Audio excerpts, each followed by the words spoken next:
نمشوا إلى موضوع آخر وهذا مزعج للنظام الجزائري بزاف. يعني دول مجلس التعاون الخليجي داروا الاجتماع الوزاري السابع الأمس بمكة المكرمة ما بين المملكة المغربية ومجلس التعاون الخليجي، أصدر بيان أكد على متانة العلاقات بين المغرب ودول مجلس التعاون الخليجي وتدعيم أسس الشراكة الاستراتيجية بين الجانبين. وطبعا مما جاء خلال يعني البيان الصادر عن هذا الاجتماع الوزاري المشترك السابع بين مجلس التعاون الخليجي والمملكة المغربية، أكد مقام المجلس الأعلى يعني في دورته ال 45 في ديسمبر 2024 على أهمية الشراكة الاستراتيجية بين مجلس التعاون يعني دول الخليج والمملكة المغربية، وأشار إلى المواقف والقرارات الثابتة الداعمة لمغربية الصحراء والحفاظ على أمن واستقرار المملكة المغربية، مشيدا بقرار مجلس الأمن 2703. راهم غالطين هنا تاع موقع مجلس التعاون الخليجي، خصكم تصحوا 2703 ماهوش 2756، صادر بتاريخ 21 أكتوبر 2024 بشأن الصحراء المغربية. هذا هو البيان نشارك معكم باش الدومه نتاع العسكر اللي راه يتفرج يقول ما راهش يجيب من راسه. يتفرجوا على احبابنا تاع دول الخليج. شوفوا هنا البيان كيفاش ياكدوا على دعم مغربيه الصحراء في هذا السطر والحفاظ على امن واستقرار المملكه المغربيه ووحده اراضيها. لكن هنا لازم يتصحح هذا 2703 قرار مجلس الامن الاخير. كما هنأ يعني الامين العام لمجلس التعاون الخليجي المغرب بفوز التنظيم بكأس العالم كما تلاحظون بشراكه مع اسبانيا والمغرب. الامر ما توقفش كما راكم تشوفوا في هذا البيان، ما توقفش عند دعم مغربيه الصحراء فقط والتهنئه بتنظيم مشترك مع اسبانيا والبرتغال لكأس العالم.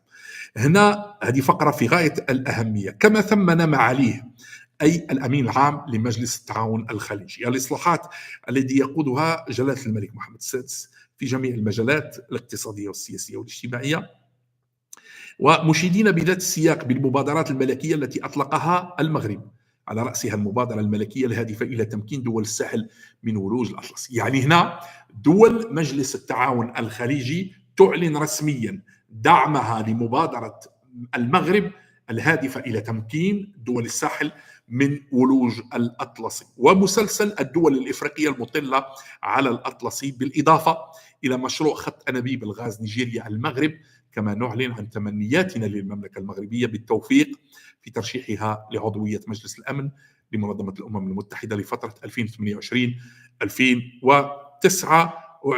كما تكلم عن تنظيم المنتدى الاستثماري للخليج المغربي الذي سيعقد خلال هذا العام 2025. يعني كي نشوفوا البيان هذا نتاع مجلس الأمانة العامة عن مجلس التعاون الخليجي، تأكيد على مغربية الصحراء أمر لا نقاش فيه. دول الخليج كلها بما فيها قطر اللي يعتبرها نظام العسكر احبابهم يدعموا مغربيه الصحراء، لا نقاش في ذلك الامر. اليوم مجلس التعاون الخليجي يدعموا مبادره الاطلسي لصالح دول الساحل، وهذه نقطه في غايه الاهميه. تاكد على ان دول الخليج تقف الى جانب المغرب في انجاح هذه المبادره الى جانب مشروع. يعني كاين زوج صوالح راه يعرق لهم النظام الجزائري في الباطل، يعني حتى جلالة الملك في خطاب ذكرى المسيرة الخضراء أعطى إشارة إلى أن حتى الجزائر قادرة تنخرط في هذا المسعى من أجل تسهيل الولوج إلى الأطلسي. الحلم نتاعكم منذ عقود أنكم تصلون إلى الأطلسي، توصلوا الأطلسي ولكن في إطار سيادة المغرب على الصحراء. مرحبا بكم، أرواحوا نخرطوا، كاين ميناء داخل الأطلسي الضخم، أرواحوا نخرطوا ودخلوا ومرحبا بكم، ولكن احترموا سيادة المغرب، احترموا سيادة المغرب على أراضيها. مجلس التعاون الخليجي دعموا هذه المبادرة ودعموا مشروع أنبوب الغاز نيجيريا المغرب. مشروع أنبوب الغاز نيجيريا المغرب اللي هو غادي يغير من وجه يعني غرب إفريقيا، لأنه مش مشروع من أجل أن يعني إيصال الغاز فقط إلى أوروبا بروت مثل ما يقوم هذا النظام اللي يبيع ثروات البلاد بثمن بخس، لكن من أجل تغيير تطوير اقتصاديات دول غرب افريقيا. وهذا التأييد هو التأييد اللي أكد على أن دول الخليج ودول الاتحاد الأوروبي والعالم يعني الحر يعني يقفون إلى جانب هذه المشاريع التي تخدم شعوب دول غرب افريقيا بالاساس. هذا المشروع الهام نتاع انبوب الغاز نيجيريا المغرب، واللي غادي يترونسبورت با اونيكمون لي غاز تاع نيجيريا، الغاز اكتشف في كوت ديفوار، في السنغال، في موريتانيا، حق الحميمين يعني حق نسيت اسمه هذاك الحقل حميمين بقاعده سوريا الجويه، يعني الحقل تاع الغاز اللي موجود بين موريتانيا والسنغال. وبالتالي مشروع عملاق، مشروع طموح لكل دول غرب افريقيا. شكون المعرقل واللي يتهكم عليه والذي يسعى من خلال المشروع الوهمي، من خلال المشروع الوهمي انت على دقيقه، من خلال المشروع الوهمي نتاع انبوب الغاز العابر للصحراء نيجيريا النيجر الجزائر، زعما غير باش يفريني هذاك المشروع الطموح اللي غادي يخدم تقريبا 400 مليون نسمه اللي هم عدد سكان دول غرب افريقيا.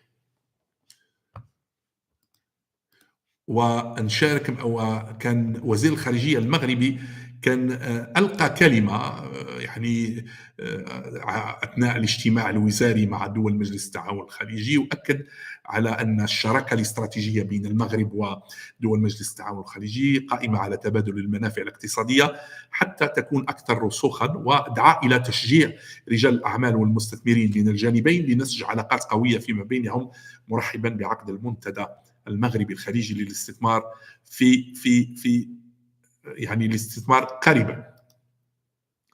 وكان يعني تكلم على القضية الفلسطينية، كانت في كلمة وزير الخارجية المغربي ناصر بوريطة، وقال بأن بخصوص القضية الفلسطينية إن ما يثار من أفكار ومشاريع في علاقة مع تبعات الحرب المدمرة على قطاع غزة لا يجب أن يبعدنا عن السلام، ليس باعتباره قيمة أخلاقية فقط، ولكن أيضا كأفق قابل للتحقق وخيار وحيد في مصلحة جميع شعوب المنطقة. ومشددا أنه تأسيسا على هذه الرؤية يعني يحرص جلالة الملك رئيس لجنة القدس على تتكاتف جهوده للحفاظ على حل الدولتين كأساس لتسوية سلمية تمكن الشعب الفلسطيني من إقامة دولته المستقلة على حدود 4 من يونيو 1967 وعاصمتها القدس الشرقية. وهذه هي الصورة، نشارك معكم الصورة الجماعية للاجتماع الوزاري الذي عقد بمكة بين المغرب ودول مجلس التعاون الخليجي.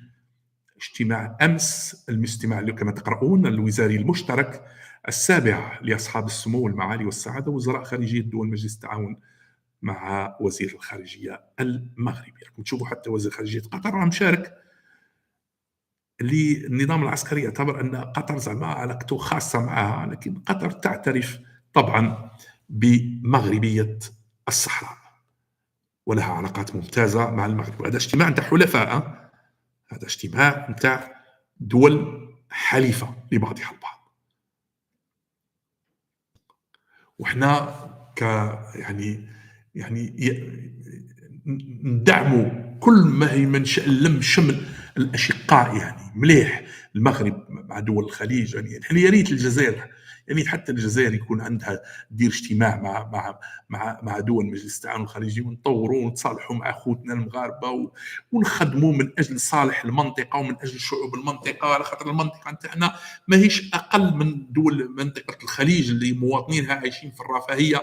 حتى شعوب شمال افريقيا تستحق افضل وتستحق انها تعيش في رفاهيه. نمشوا الى موضوع، او دائما مع يعني نشاطات وزير الخارجيه، وهذا مهم جدا.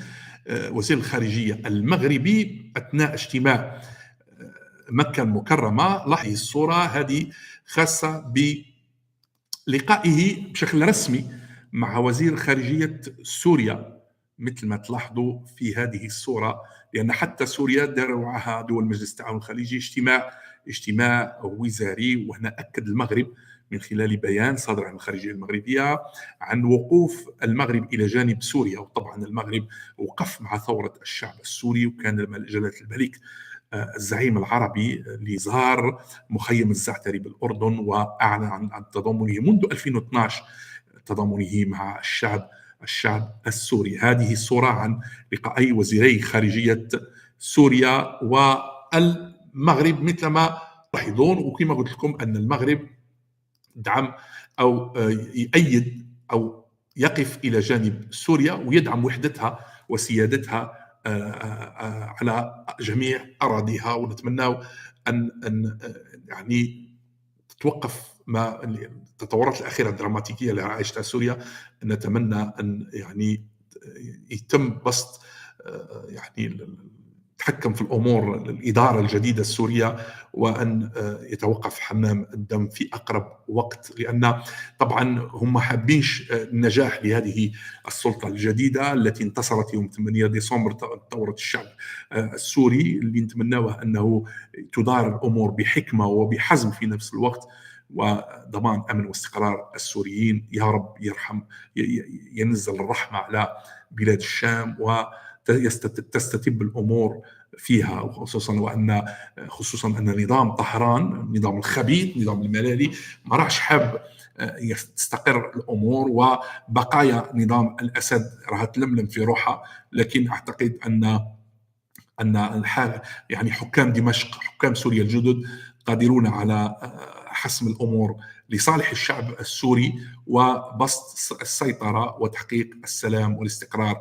في سوريا، لأن راهم معهم دول قوية، دول مجلس التعاون الخليجي، معهم تركيا، معهم الأردن، معهم المغرب، يعني معهم كل الدول، معهم حتى مصر ستتكاتف الجهود من أجل إنجاح هذه المرحلة اللي هي مرحلة جد حساسة في تاريخ الدولة.